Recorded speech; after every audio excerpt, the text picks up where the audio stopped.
ọ na-aga ngilikata some certain men na-ajụ kedu onye ke ndị nke ebuka ụmụ nwoke a na-aga awụba ncha na-aka abụ isi wee dị lezi gwogwo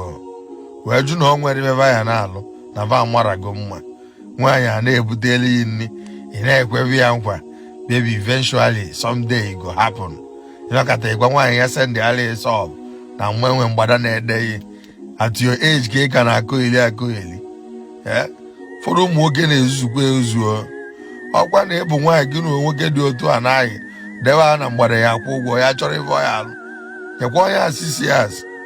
mgbe ọbụla nwoke a na-akụgheli every week nke abụọ isi dozie afọ na ite ude nwee personal ncha ị na-awụ ya na ọ bụ na ọ bụrụ ncha na ya awụrọ ore ewu nwoke ahịa awụbazi ncha nwoke na-achụ ego ya awụbazi ncha arụba aka abụọ isi opue ntị